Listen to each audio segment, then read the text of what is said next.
Hi, everyone. Welcome.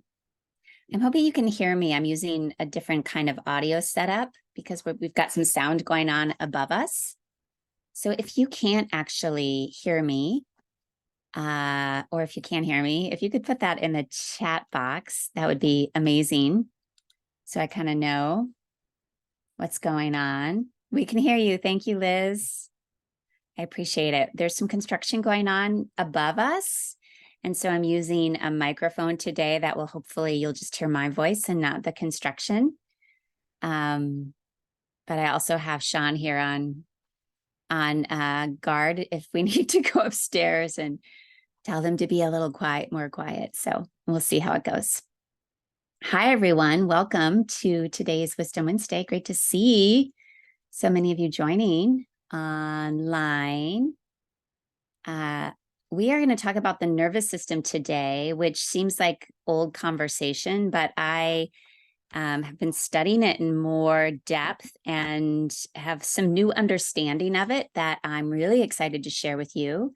Some brand new insights for me in terms of my own nervous system. And so I'm hoping some of these new insights can help all of you because we all have a nervous system and it's very responsive to the world around us, but it can also get sort of stuck in some old patterning, which is when we feel like we're getting hijacked by our nervous system instead of being in, I don't say we never have control over our nervous system per se, but we can rehabilitate it is how I like to think about it. So that's what we are going to do today. Before we dive in, we'll give it another minute or so. How are people doing in this transition to fall? If you've been with me a while, you know I talk a lot about this transition into autumn because people's nervous systems do tend to get a little bit more charged. There's a lot of heat from the summer that we're working off, a lot of irritability and anger, and then we tend to go into more anxiety in the fall. So I'm curious. Yeah, Jennifer, you've been with me for a while. It's the usual anxious transition. Yeah. But I don't know about you, Jennifer, but for me, now that I know that the transition is going to be a little bit more challenging, I am able to work with it in a new way. I'm not so hard on myself about my emotional responses or my nervous system responses. Brenda, thinking about you. You're going through a lot. Nikki's doing better than last fall. That's awesome. Yeah, Lindsay, I'm so glad that you're here today. I hope there's some things about you watched your nerve. First of all, you watching your nervous system go into high alert is such a win. So often we feels like we're at the mercy of our nervous system and it just happens and we don't bring that awareness. And so today is about bringing our awareness to what's going on with our nervous system.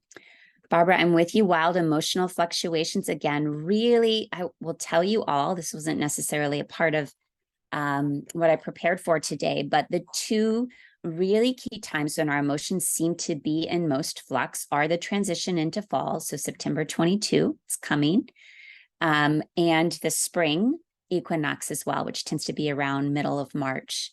So those are the two times where our nervous systems really are mirroring in many ways what's going on in nature.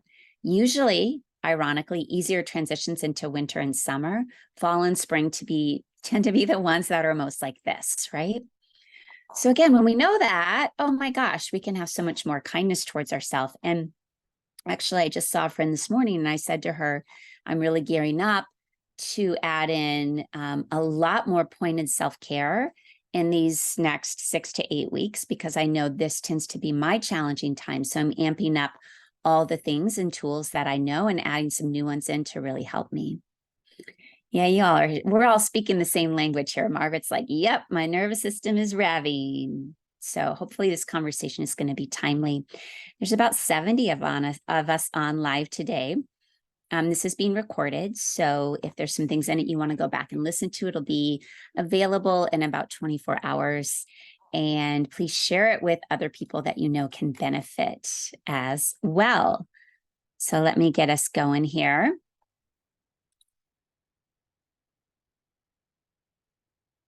All right, we're working with the nervous system today, and one of my favorite themes, how can we keep coming home to our body? It is I was going to say a daily practice. It actually feels like a moment to moment practice that we keep getting pulled out of the body for lots of reasons. It's usually our mind that does it. And the safest place to be is always in the body. Even if we have a history of trauma, we often believe it's not safe to be in the body, which is why we keep fleeing it or leaving it.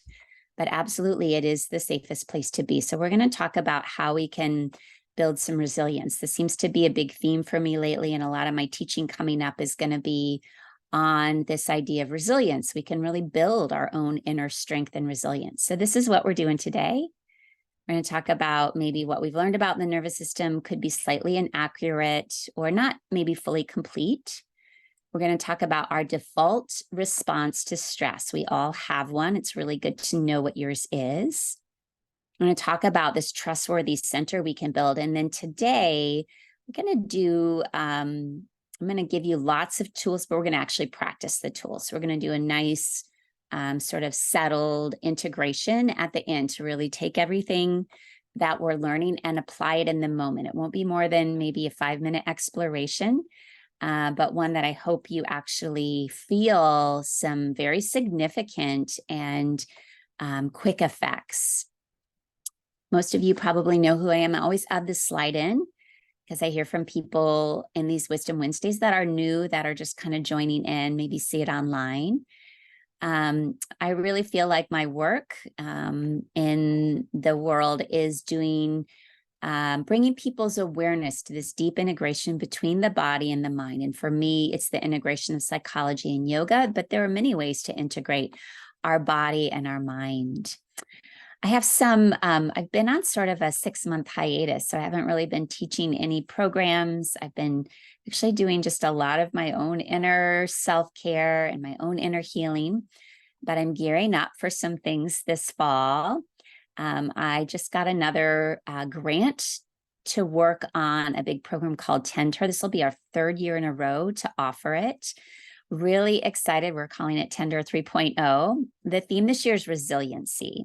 We're going to talk about all the science of resiliency and all the tools we need it more than ever. It's a free program for the first 1,000 women that sign up. Sign up is October 4, so mark your calendars for that. If you get on my newsletter and or you just follow my social media, Instagram, Dr. Yoga Mama, Heartland Yoga, you'll find all the prompts for when and how you can sign up for that program. Then I'm offering Reclaim again, although I know some of you on this call did Reclaim with me last year. It was a 6-month deep dive into the heroine's journey. And man, was it harrowing and enlightening and expansive. Everyone who was in it, we all did some deep reclamation of ourselves. I'm going to offer it again, but a much shortened variation, just 8 weeks. And it's going to be sort of the 4 weeks leading up to winter solstice and the 4 weeks after leading towards spring. So it's essentially the 8 darkest weeks of the year. So we're going to go, it's a perfect time to go into the dark and reclaim what we've lost. So we're working a lot with the heroine and goddess. So there'll be information coming up about how you might join that. And then starting in February, 6-month certification program that I offer every 2 years. So there's a lot of great stuff coming up to get involved with. But today, this is sort of the gist of where we're going today. Good things happen, bad things happen. Can we feel it all? It seems like such a simple statement. That's why I love the teacher Pema Chodron so much, is she says things in such a simplistic way. But this is not easy. It can be a simple idea, but it's very hard to be fully awake for all the good stuff and fully awake for all of the hard stuff. But this is how we really truly build a resilient core. It's not from shutting down, zoning out, avoiding. It's from being in the center of the chaos of the storm, feeling it, and letting it really move through our systems without necessarily getting stuck. Yeah, it's a big ask, and one we can just keep practicing. I'm still practicing. I'm still building my resilience, and I will be until my last breath here. I do want to just point out that the pace of modern life is crazy, insane. I'm the mom of three. My oldest is a senior. My middle guy is a freshman. And then my youngest is a sixth grader. I have two boys in different high schools. So I'm driving all over the place. And it's the first 2 weeks of school. So I'm feeling really hit hard over the head by the pace coming off of summer. It's usually a little more relaxed, and sort of facing, all of the scheduling, all of the challenge. But I'm also very aware that our culture is not normal. And what I mean by that is that we are in, if we're sort of looking to culture to guide us, it's an unhealthy guide, right? Things are overwhelming. There's a lot of toxicity, both emotional, energetic, and physically in our modern culture. And so we have to work really hard at creating that resilience. The word that wanted to come out of my mouth that I actually saw and I didn't say is we have to protect ourselves. And I have a couple of thoughts on that. That's actually how we often have tried to be resilient. We protect ourselves. We get sort of hard and we firm ourselves up, and we get all boundaried and all guarded. And boundaries are a good thing. They're not a bad thing at all. But it's like, how can we move through this world and stay open and stay receptive and stay in the flow, but not get sucked dry by the toxicity of it? It's challenge. It's an everyday challenge. But the point is that we all have pretty dysregulated nervous systems. In fact, last summer, scientists discovered that our Earth is turning faster than it's ever rotated before. No one quite knows why that is. They think it could be due to global warming. They're not sure. But literally, our world is spinning faster. And I think all of us are really feeling that, unless you have figured out a way to manage it or to not be so engaged in the busyness of life. And yeah, it's going to look different for all of us. But I just want to speak that our culture is, I would say, a sick and toxic culture. So we have to really work with how we move through that or manage that. Here's a pretty stark statistic. It's really well known, and it's a repeatable statistic. 75 to 90% of all doctor's visits are due to stress-related problems. So there's a lot of stress. It's really impacting us all physiologically. So I think I already mentioned this word. It has felt, in my transition to fall with my kids, it's felt at times chaotic. And then someone said to me, have you ever looked at what the root word of chaos is? And this feels really powerful. The root of chaos in ancient Greek is this void state that precedes something new. So we think of chaos as negative, but actually it's the in-between space. Another way it's been stated is it's the gap or the abyss that's created by the separation of heaven and earth, or the separation of, we can think about it as something old is ending, something new is going to come. And in that middle space is chaos. And it doesn't have to be, we can also think about it, the image of the chrysalis. So when the caterpillar goes into it's not hibernation, what would you call that? It goes into its transformation. Its cells literally sort of become like a soup. It's chaos, and it comes out completely transformed into something else. So we can think of things feel chaotic around us. We can know it's because we're in that space that's trying to take us to something new and likely more beautiful, something better. So my inspiration for today, talking about, I'm going to leave this image up because I think it's a beautiful image. Talking about the nervous system, I want to just make a shout out to a client of mine who I've seen for many, many, many years. And so we know each other quite well. And it came up in a conversation that it was sort of the first time we both realized that her nervous system is really stuck in a freeze state. And she and I hadn't like really been able to conceptualize that when she feels stuck, or when she feels like she can't think, or she's procrastinating, or why can't she get this done, we sort of realized in childhood she learned her environment was very chaotic. And so the way she learned to cope is she froze. She kind of sort of pulled away. She got very quiet. She didn't make any fuss. And so she's still doing that, 50 years later in her adult life. And now it's creating challenges for her. So as a child, it was protective. It helped her. As an adult, it's no longer helping her. And so as soon as we conceptualized, as her nervous system was sort of stuck in this freeze state, like all the light bulbs went on. And so now we can figure out like, okay, how do we rehabilitate your nervous system so it doesn't get stuck in that state? So I just want to point out that this is the inspiration, and I'm so grateful for the work I do and all the beautiful people that I'm able to work with, that we sort of teach each other many things. So the point I want to make, and the longer I practice and the longer I do my work internally with myself and also my work in the world, I'm more and more aware that these big brains that we've spent so much time educating often don't really help us. And when we talk about the nervous system, this absolutely is the case. We cannot think our way into a more regulated nervous system. In fact, when we try to think our way out of fight, flight, freeze, what usually happens is we then add in all these layers of judgment and criticism and self-loathing and confusion as to why we responded the way we did.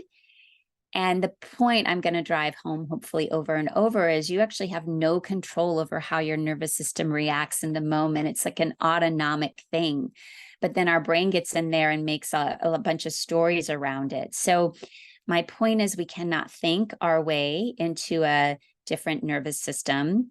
There's not enough talk therapy that can work your way into a different nervous system. This is all very somatic based work. We have to be in the body. We can't work from the neck up. We have to really work with our whole system, and specifically the body. So we've talked about how the world is chaotic. There's a lot of stuff spinning and moving, and I would say most people are somewhat dysregulated. So here's the list. So take a look at it. Are you dysregulated? Memory problems, meaning there's some forgetfulness. It's hard to track. Tight body. You feel both wired and tired at the same time. So a lot of times sleep problems come out of dysregulation in the nervous system. Emotions might feel like they're out of control. There's, irritability that comes out. There's fear, just like, a lot of emotion. Or we could also say a real lack of emotion. You feel pretty numbed out and distanced from your life. It's hard to cry when you want to cry. It's hard to feel. You sort of know, I'm not really feeling as much as I could. Digestive issues for sure are a sign. This is all based on our enteric nervous system. It's the gut. And then chronic health conditions, right? This shows up in a lot of chronic health conditions, a lot of autoimmune conditions. This is definitely systemic nervous system dysregulation. And I fall into this category. I struggle with autoimmune stuff, and I know it is related back to how my nervous system got wired quite early in my life. So again, our nervous system starts developing in utero. And so there can be very uncontrollable circumstances, both while you are in utero and in those first 7 to 10 years of life, that are going to wire your nervous system and how you engage in attachment with other people. We're not going to go into attachment theory, but I have some old Wisdom Wednesdays around attachment that you could check out. But often what we don't know is that our past has sort of wired our nervous system, and it's why we go into these sort of typical nervous system dysregulation states. And it all happened before we even have a lot of conscious memory.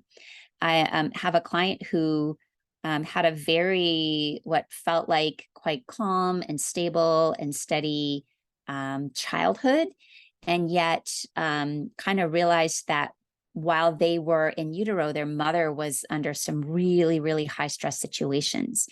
And so that link for this person helped them see like, oh, wow, my nervous system was getting really wired at the time that my mom was under such extreme stress. So of course, I've got some dysregulation in my own system. Bessel van der Kolk, is such a pioneer physician who's written The Body Keeps the Score, a well-known book that I think all therapists need to read, and anyone who's experienced trauma. It's a thick one, so be patient with it. But he writes that after trauma, the world is experienced with a different nervous system. The survivor's energy now becomes focused on suppressing inner chaos at the expense of spontaneous involvement in their life. All right, let's just take a moment to sit with that one. Because the statistics is like, 3 out of 4 people have had a traumatic experience in their life. There are big T trauma and there are small T trauma, but everyone goes through trauma. Even surgery with anesthesia can be considered a trauma. And so if we have a lot of early trauma, or even if we have trauma as an adult, it can shift and change our nervous system. And then again, our energy is in suppressing and working with the nervous system instead of being able to just show up in life and be there and flow with it and experience emotions and have highs and have lows. Instead, we're trying to work with this chaotic nervous system responses that just happen. And it can lessen our full experience of living, which again is why I feel so passionate about bringing the hope that our nervous system can be rehabilitated, but it's not going to come from thinking about it. It's not going to come from figuring out what happened to us. It's going to come from literally working somatically, working in the body. And again, we're going to get to those tools. So if we know what a dysregulated system looks like, I think it's going to be really helpful to understand what does it look like when we're regulated. And this comes, by the way, from this beautiful book. I love this book so much. It's called Call of the Wild by Kimberly Ann Johnson. I've read so many books on the nervous system, and the way she describes all of these systems is so powerful, and she writes in such a clear way. So these are her ideas. But when we have a regulated system, we can get up in the morning and we can fall asleep at night. We can digest and eliminate whatever we eat without there being diarrhea or constipation. Food easily works through our system. Our menstrual cycle is regular if we're still menstruating, if we're a female. Our body can get aroused in times when it is meant to get aroused. We can close our eyes and rest in Shavasana during yoga. So think about that. If you come to yoga, can you actually settle in and rest, or are you spinning? And again, this doesn't have to be all or nothing. So sometimes our system is regulated, sometimes it's not. But these are cues that you're in a regulated system. You can experience simple pleasures. You have access to joy and awe. The interesting thing is that when we are in fight, flight, freeze, not only do we not have access to joy and awe, we also can't connect to people. We can look like we're connecting to people. We are really good at covering up a dysregulated nervous system. So we can pretend like we're in connection with someone, but literally the places in our brain that allow deep connection with another, they're offline because we're in fight, flight, freeze. We're in a dysregulated state. So our capacity to be in real connection with a human is not even there. When we're in a regulated system, we can shift back and forth easily. So life is a series of waves. So we can get, we're in an up wave, we got stuff going on, and then we can easily come down. So our ability to shift, this is really, I would say, one of the real definitions of resilience is that we can shift in different states, both physical and mental. Our movements are fluid, they're graceful, they're not frozen, stuck. We're able to really flow. I think about, I sprained my ankle really, really bad 6 months ago. And I'm still actually recovering, still struggling with it. It was a really bad sprain. But I am very clear on everything that was unfolding in my life. The morning that I stepped down in the wrong way in my garage and fell and sprained my ankle, I had like 3 really big things going on that day. And so I know that I was in a somewhat dysregulated state. I was not regulated. So my movements were not fluid and graceful that day, hence falling, stepping down 2 steps into my garage. A regulated system also gives us the energy to do what we need to do when we need to do it. Now, this one's hard because we have at our disposal caffeine and sugar and other stimulants to, like I cannot believe how many monster drinks there are in the gas station these days, right? So we're feeding our body all these stimulants so that we can get our work done. Whereas if we're in a regulated nervous system, we should be able to tap into our natural reserves of energy to get done what we need to get done. And if we can't find those reserves, then our body is telling us you need to rest. You need to take a break. And in fact, the normal, our circadian cycles are about 90 minutes. And in those 90-minute cycles, 75 minutes of that cycle, you are in an upregulated state, meaning you're able to take action, get work done, complete things, do tasks. But in those 90 minutes, there's 15 minutes where you're in a downregulated state, which means you need rest. You need to zone out. You need to take a break. You need to go for a little walk, right? But how many of us and every 90 minutes are giving ourselves 15 minutes of rest? Our culture has taught us, don't rest. You can rest when you're dead, right? Like we don't allow ourselves to just, down regulate. But that's what, if we're really tapping into our rhythms, that's actually what we need. All right. So here are a bunch of stressors. At least these are some of the things that stress me out. You might have a different, set of pictures. I think the things that stress me out the most is that little mail with 536 messages in it. That one does it to me. But there are many things that can stress us out. And what I want us all to know, this is very important. When our nervous system kicks into gear, whether it's stress at home, traffic, money stress, our nervous system kicks into gear when either there is something in our environment that is really, truly a stressor, or there's a cue in the present moment that triggers old memories or associations from the past. So not only do we have present moment stressors, but our system in the present moment can get triggered by something that cues an old stressor that we didn't fully deal with.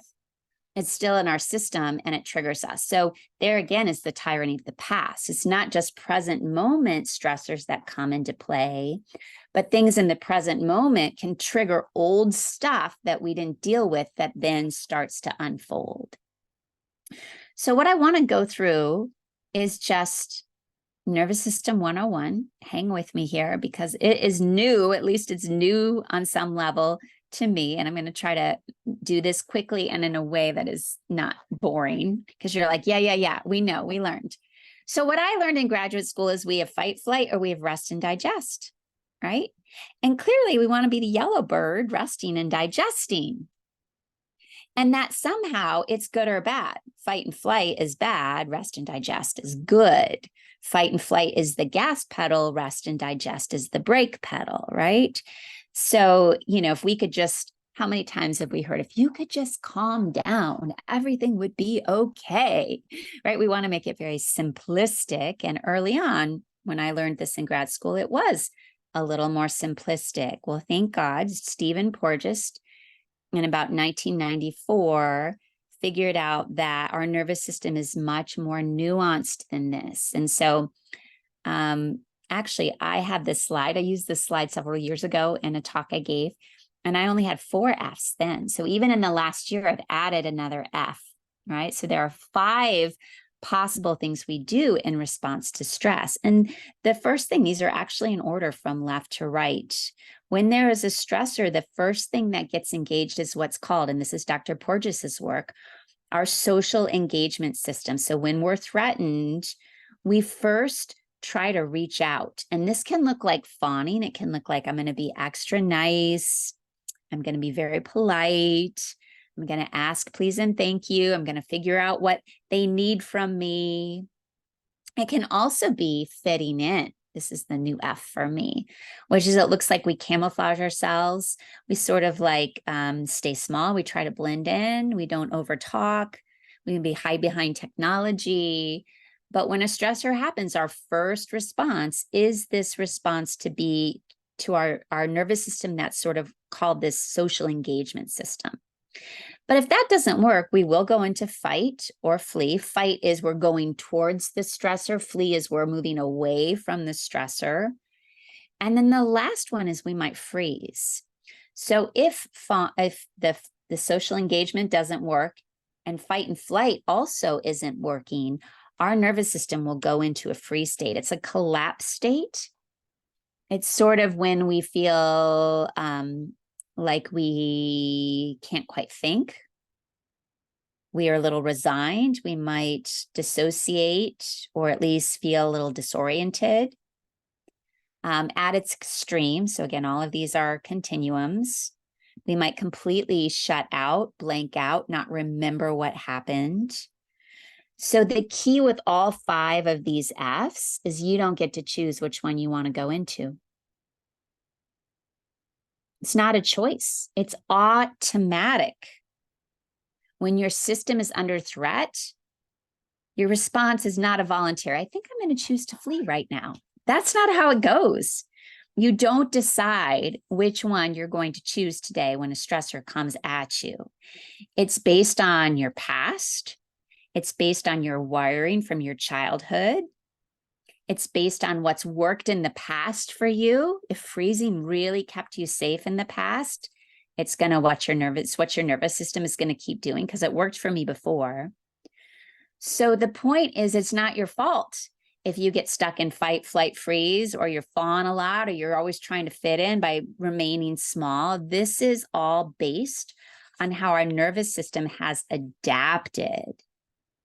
So this is another way to see it on the left. This is as your arousal increases. Again, we start with trying to be socially engaged. We try to connect. We try to fit in, or we try to be nice and make sure we have allies.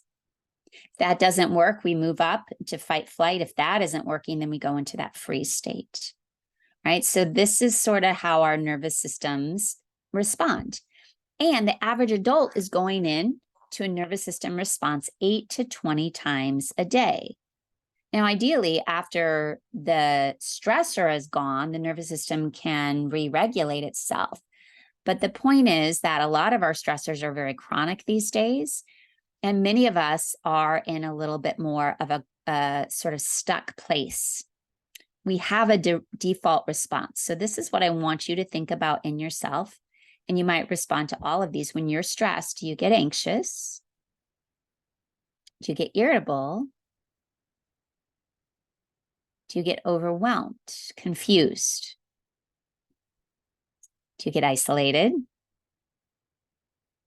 Or do you get overly appeasing? Yes, yes, yes, yes, yes, and yes. Okay, so if you tend towards anxiety when you're stressed, and again, usually for all of us, it's never black and white. We're sort of a mix of many things. But I want you to think on this list, is there one that the majority of the time you go towards more often? So if you're somebody who gets anxious often when you're stressed, you're someone who your nervous system sort of default response is flee. If you're irritable, it's fight.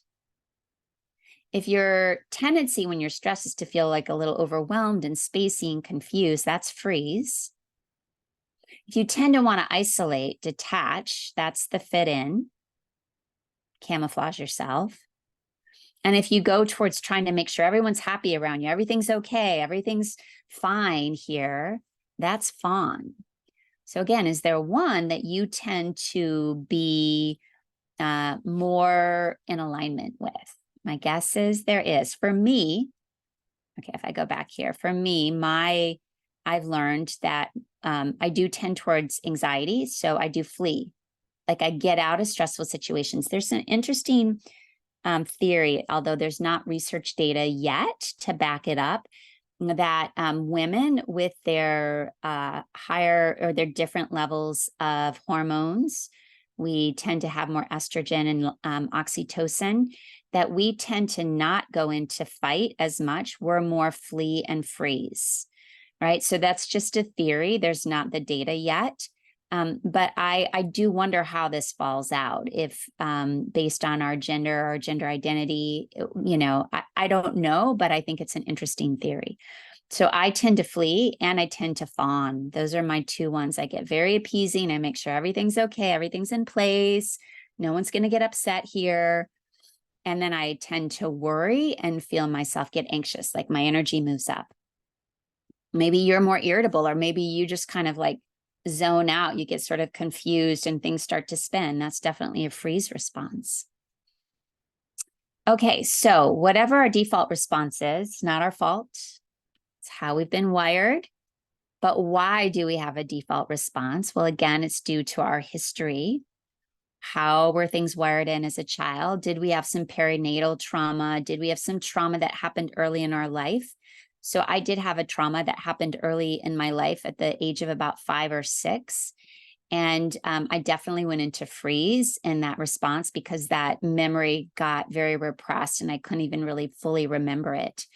So I can watch in myself in my 20s and even into my 30s, I was more dissociative, meaning that I didn't remember things. So I would kind of get, I was very ungrounded. And I can really notice, when did I start to heal and come out of being so frozen? And it was when I really started to get serious about my yoga practice. I was just talking to my partner about this the other day, that because I found yoga and I was so consistently practicing and getting into my body and being into my body, I think it started to really heal this tendency I had to go more into freeze, more dissociation.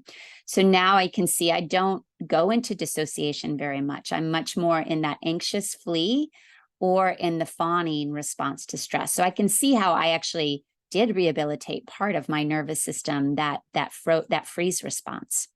So again, we have to look at our history. Then this is super, super fascinating. We have to look at our physiology. I'm going to talk more about, do you have more collagenous tissue or elastic tissue? This is a new piece to me, and this kind of blew my mind a little bit. But again, I'm going to point out one last time, your default response is not your fault. Please, please take that in. It's been adaptive. It's been functional. It's helped you. It's helped you survive. But the big question, this is the hard question, one I'm going to ask you to struggle with on your own. Is it still functional? Is it still functional for you to freeze? Is it still functional for you to space out and kind of go into confusion? Is it still functional for you to keep running away from relationships? Is it still functional for you to pick fights? You have to really start to understand, okay, I tend towards this, but maybe at age 50, this isn't functional for me anymore. Now, you might be saying, yeah, Betsy, but you just said we don't choose our response. It happens automatically. It does. It does. But when we start to know and bring consciousness to it, then we can catch ourselves. So when I look back, I couldn't catch myself in freeze, but it was me doing all this work in my body and being so consistent about landing in my body that helped make my body a safer place to be, which started to land me more consistently there. So I didn't have to freeze and dissociate so much. So as soon as we start to know, doesn't mean in the moment still you're not going to go into that conditional automatic response, but you're starting to create more agency. And then we're going to learn these tools in a moment. And the more you're practicing these tools, the nervous system is going to shift. And then you can be aware, like, oh, wow, like my awareness, I don't freeze in the same way that I did. I'm not as zoned out as I was for about 20 years, right? These is good things for us to know. All right. So I want to say that not only is our history is going to show us how we respond to stress, but you have to look at the tissues in your body. This science blows me away. Okay, so if you have more collagenous dominant tissue, and so this means your tissue is actually, it's not as flexible, your default is more fight. So people that have more collagenous dominant tissue, they tend to hold a lot of muscle tone. They have a lot of boundaries. They hold a lot of tightness in their body. Again, this comes from the book. I didn't put this in here because y'all know I'm not a hot yoga teacher. This is from The Call of the Wild. People who have a lot of collagenous tissue, they like hot yoga because the heat allows them to open and stretch more easily. People with this kind of tissue are more, have more burst of anger. They're more fast paced. They rise early in the morning. They have great digestion. They're a goer, a doer. They get a lot done, but it's also hard for them in Shavasana. And I can watch these people without judgment, with a lot of love. It's hard to settle and slip into a relaxed state because there's a tightness that's going on. So they are more sympathetic dominant, which means fight flight is more their dominant way of being in the world. Okay, so you can think about, do I tend to have, what do you think? Are you more of the, real tight musculature? Then there's someone who's elastic dominant, which means they're going to tend to go more into freeze response. And this, as I read this list, I'm like, oh my gosh, this is so me. So your boundaries are more permeable. You tend towards low blood pressure. Your natural rhythm is much slower. You're highly sensitive. Hot yoga is less tolerable for you. And for me, I really cannot get myself in a super hot room. I'm fearful of overstretching myself. And I start to actually get kind of dizzy and lightheaded, right? So, and as I read about this research, I'm like, oh, it's because I'm more elastic dominant. My joints are definitely hypermobile. Digestion can be slower, more sensitivity to food. And because there's more elasticity in the body, you have to work harder to ground yourself, to organize yourself. So again, are you more, and again, some of you might be like, I could be on both lists. I don't know. But if you do see one that you're like, wow, I am much more collagenous or much more elastic, it might also help you understand your nervous system response. Because remember, our default response to stress is due to those early years, to our history. And let me add, it's not just early years. You might have had a major trauma in your 20s. That is also going to impact your response to stress, especially if you weren't able to fully heal or work through the impact of that trauma. So I don't want to just make you think it's just about the early years, although those are very key years. But you could have severe trauma that happened in illness and accident, and that for sure is going to make an impact on your nervous system. All right, so what do we do with it, right? Once we start to understand our default response, hear Betsy even talking a lot about rehabilitating your nervous system. How do we do this? Well, I know in myself, and it's sometimes hard for me to put into words, although I try to articulate my own personal experience, that what I've noticed is that as I develop this much more trustworthy center, and to me, it definitely feels like in yoga, we talk about this central channel. It's a central channel of energy and healing. As I can feel myself land there and pull all of my attention and awareness there, and I can live from there instead of getting pulled out into the chaos, into everything that's swirling around me. Oh, then I am in a much different space for my nervous system and for my whole perspective on life. So these are the 6 key factors that I found. And this is sort of the foundation of a program I teach called Remind. I've taught it for many, many years now. So this comes from scientific literature. It comes from my own personal practice as a psychologist and as a yogi. These are the 6 things that I really think help us be more resilient and find that steadfast, trustworthy center. So I'm going to speak it here for a moment, just quickly, and then we're going to go into a practice, a 5-minute seated practice, wherever you are. You can do this. Just don't be driving your car right now, or don't be driving your car while you're listening to this. But the things that I think can help us really rehabilitate the nervous system, find resilience, and settle into that steadfast core is we have to be in the body. We have to learn to inhabit the body. And thank goodness for yoga. Yoga has taught me over and over how to be in the body. Now, I do have to point out that I've met a lot of people and know a lot of people that they're very physically active. They're doing lots of sports, lots of working out, and they believe they're in their body. And I would say we can even be doing a lot of yoga and think we're in our body, but maybe not be fully inhabiting it, right? So inhabiting the body is all of your senses and presence are in the physical body. You're literally feeling into what your body is experiencing in the present moment. And it actually takes a lot of awareness. In fact, when you're fully inhabiting the body, you are smack dab in the present moment, which means you're not in a space of judging. You're not in a space of analyzing. You're not in a space of planning. You're fully in the moment. So can we be in our body 100% of the time, all the time? No, because we do flip, the mind takes over for a while. But I know that if I'm really in major mental spaces, I have to stop, and often like I'll shake or I'll stamp my feet on the ground or I'll rub my body like, okay, Betsy, come back. You've been up here, come back. So inhabiting the body is key.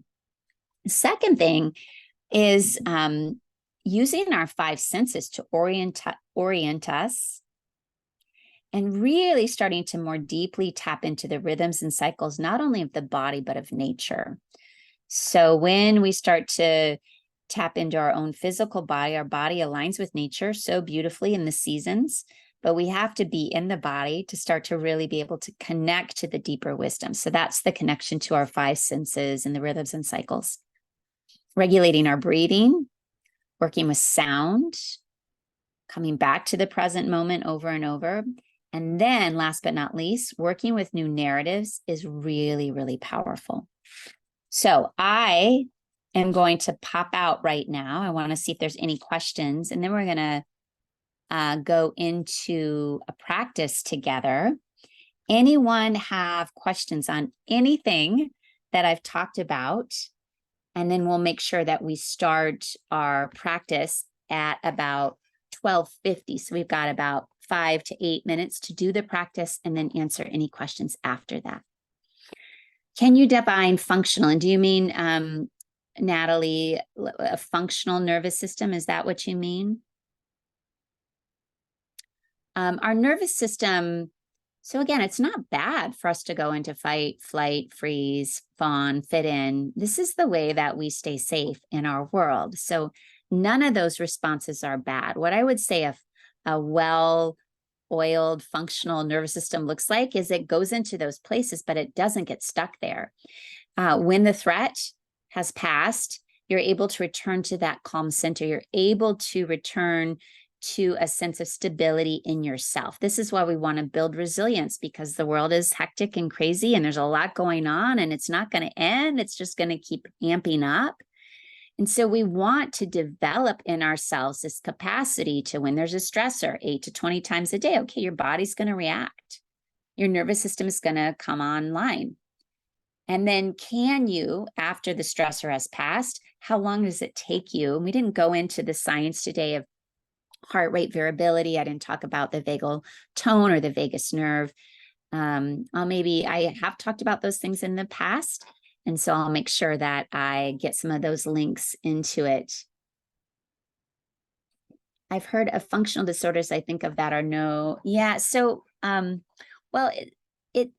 it sort of takes me back to that data that I shared at the very beginning, that 75 to 90% of visits to physicians tend to be stress related. So there's a lot of things that can turn on our genes and can cause disease, but we often don't understand. So my autoimmune stuff, the doctors don't understand why I have all these markers in my blood that show I have sort of this autoimmune response.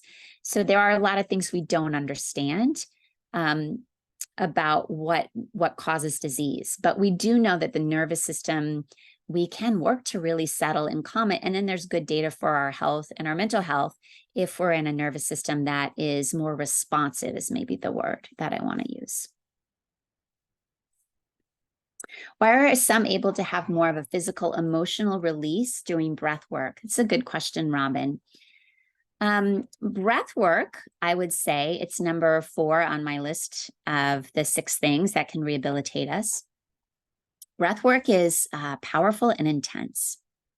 So the yogis teach a lot of breath work, and there are certain styles of yoga that say we don't teach breath in the beginning because systems the body isn't ready for. It's almost like you have to do a bunch of asana to create a strong system so that you can move more energy or breath through the body. I don't necessarily believe that. I think breath work is effective for anyone and everyone, but I do know that breath work is really powerful. And if someone's body is not ready for the intensity of the breath practice, they will sort of it can be very unsettling to them. So when I've taught breath practice in classes before, and we've done an entire session of breath work, some people come back and say, I feel worse. And the reason they feel worse is that breath practice really stirred some things up for them.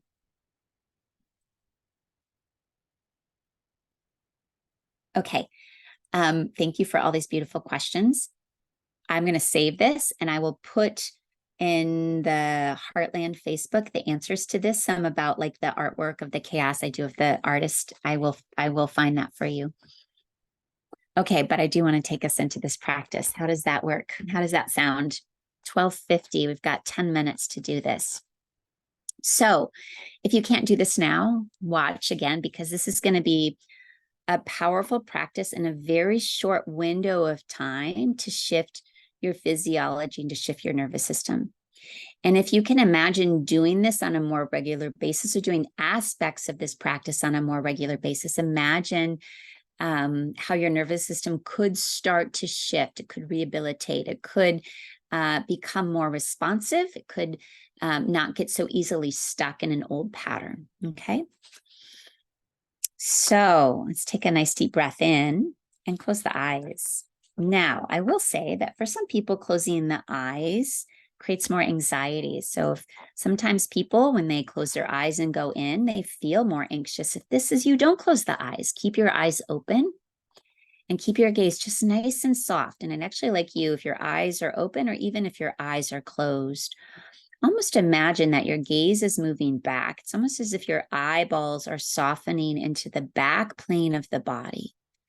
When our eyes are very pointed and we're gazing very specifically at something, this is more that sympathetic nervous system. And so can you just imagine your eyes softening back? So our first step is inhabiting the body. So nice deep breath in. And as you exhale, see if you can just feel your attention moving down. Notice if you can feel your feet on the ground.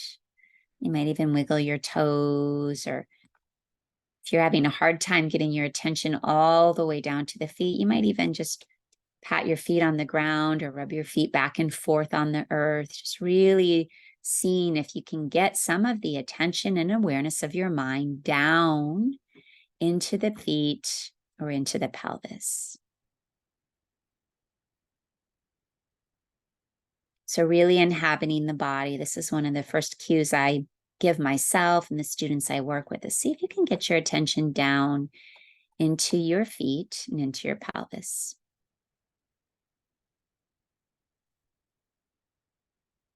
From here, you might also experiment with just letting the body rock a little bit forward and back.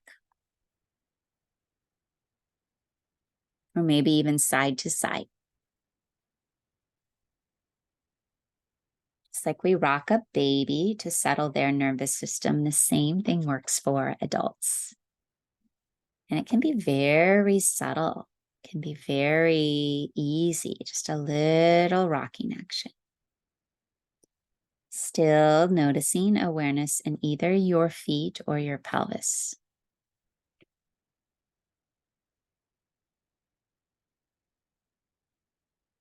Another way to really inhabit the body is to actually just start to rub your skin. Your skin is the largest boundary of the body. It's actually the largest organ of the body. So you might just do a nice gentle rub of the arms, of the hands, maybe even the face. Just some light touch on your own body. Being in the body allows us to feel. In that very first slide, Pema Chodron, good things will happen, bad things will happen. Can we feel it all? Well, to feel it all, we have to actually land in the body because we experience emotion in the body. So again, feet, pelvis, rocking, maybe in just a light rubbing, gentle touch of your skin, your bare skin. So if you have a short sleeve shirt on, your arms, your hands, your face.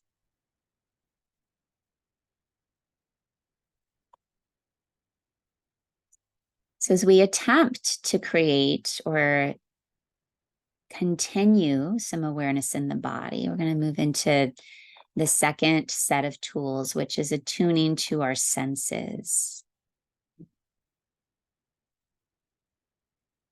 So let's just start with the sense of sound. Let's begin to really pay attention to the sounds in the room. It could be the ticking of a clock. It could be the sound of your air conditioning. And then let your sense of sound expand as you start to notice if you can hear any sounds beyond the four walls in which you find yourself.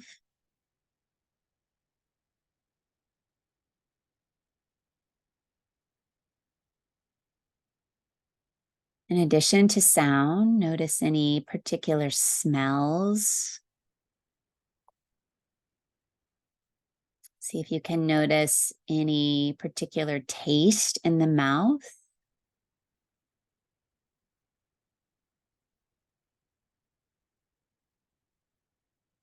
And come back to the sense of touch once again as we return to the body, maybe rubbing your bare skin, just feeling sensation in the body, or maybe you're rocking a little again. Just again, noticing sensation in your body in this moment.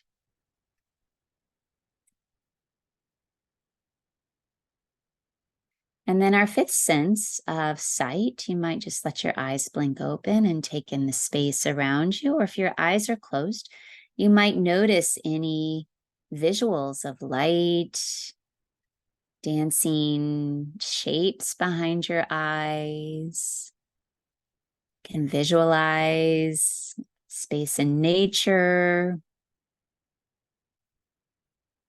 So when we attune to our five senses, we really, just like when we attune to our body, we get very landed in the present moment. So now we'll move into our third sort of category of tools, and that's the breath. Working with a very simplistic breath. We're going to work with box breathing. So it's where you breathe into the abdomen for 4 counts. It's one side of the box. You hold the breath in for 4 counts. You exhale for 4 counts. And then you hold the breath out for 4 counts. So let's together take a nice deep breath in through the nose and then just exhale. You can either blow out through a straw or just big sigh as you let go of all the air in the lungs. And then together we'll inhale 2, 3, 4. Hold that breath in at the top. And now we'll exhale 3, 2, 1. Hold the breath out. We're going to inhale again, 2, 3, 4. Hold the breath in. And now exhale, 3, 2, 1. Hold the breath out. And do one more here. Inhaling, 2, 3, 4. Hold the breath. Exhale, 3, 2, 1. Hold the breath out. And take a nice deep breath in now through both nostrils. As you exhale, create the sound VU, V-U, VU.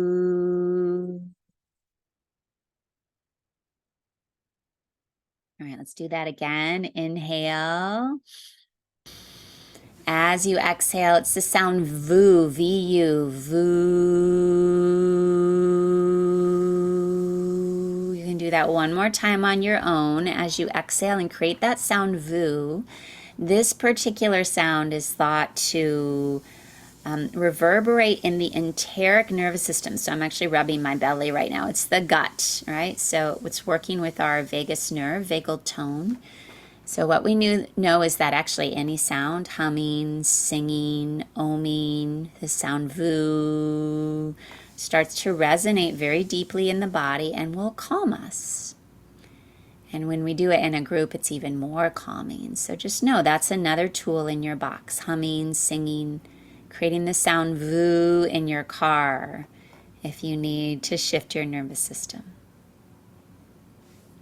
All right, now to end our practice, we're working into the last category, which is simply creating new narratives. So our nervous system, when we're in that space of upregulation, when we're feeling a lot of nervousness, fear, overwhelm, we get stuck in those patterns of negativity, fear, overwhelm, and we want to work to see about building more positive emotions. And there's a beautiful ratio called the 3-to-1 ratio. For every one negative thought we have, which is a lot because our brain is wired towards negativity, we have to create 3 positive mindsets. Sorry about that sound. Those are my neighbors above me, upregulating my nervous system here. So to end with, I want you just to bring to mind these last minutes together, one person whom you feel extremely grateful for. So we know gratitude creates a real shift in our physiology. So just bringing to mind, very simplistically, one person you're grateful for. Second thing, I want you, if your eyes are closed, to open your eyes and take in your space around you. And I want you to hone in on one thing that you're grateful for. Something in your space that you have a lot of gratitude for. It adds beauty. It adds just a sense of comfort to you. And last but not least, this is the hard one. One aspect of yourself that you're grateful for.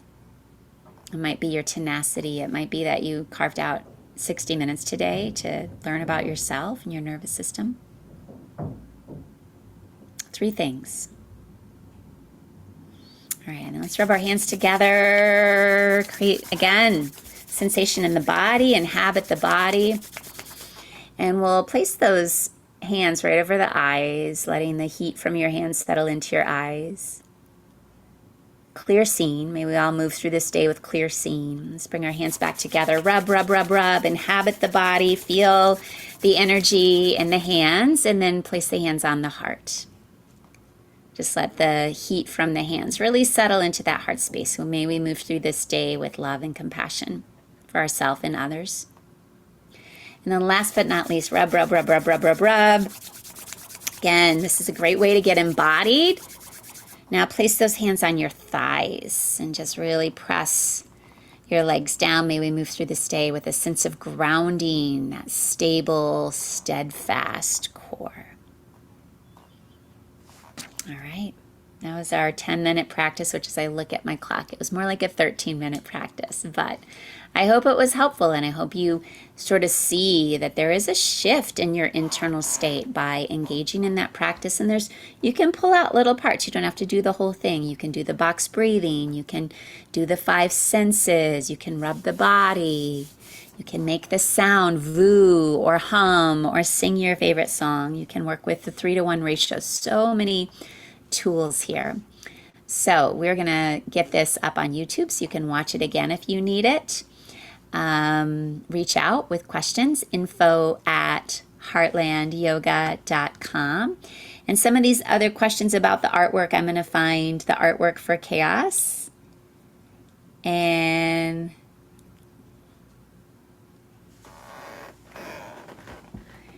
I see another question here from Karen about review info about walking ahead of ourselves or walking looking backward or walking with the self. I don't understand that question. If you can ask it again in a different way, then I might be able to get it. That would be helpful.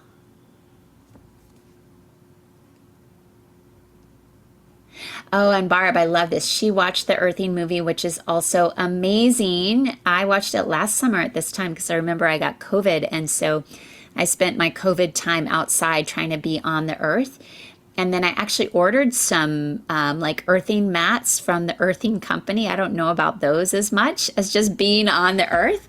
But I do think that the earth has its own sort of vibrational quality. And for me, I also notice that if I can put my whole back on the earth, I can literally lie on the earth. It does shift me very quickly. So it's a super efficient way if you're feeling in freeze, if you're sort of dissociating, if your nervous system is really revved up, could you just go settle onto the earth? Maybe add in the deep breathing. I really think there's something to it, Barb. Yeah, thanks everyone for being here. Lindsay, I have heard of the Schumann resonance. It has something to do with the heart, or it's that the earth has a vibrational, and almost like the earth has its own vibration or own heartbeat, and that we can literally sort of align with that. I think that work is done by the Heart Math Institute, if I'm not correct. Yay. Thank you all for being here. Oh, Aunt Linda, you even pulled over to do the breath exercises. Awesome. I love it. Can't wait to see you soon.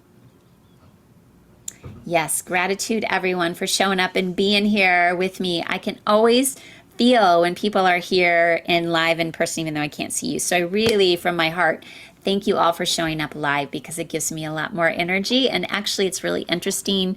I feel like different things come through because I'm with all of you that might not come through otherwise. So we sort of co-create it together. So thank you for that. All right. So much love to you, Brenda and Liz. Thank you. Thank you. Thank you. Yeah. And, before too many of you shut off, I'm going to go back in here because I didn't even open all of these. So the 4-week online course, the one on resilience, registration will start October 4. Mark your calendars. It goes for 4 consecutive Mondays. So it'll be kind of online teaching like we did today with lots of tools.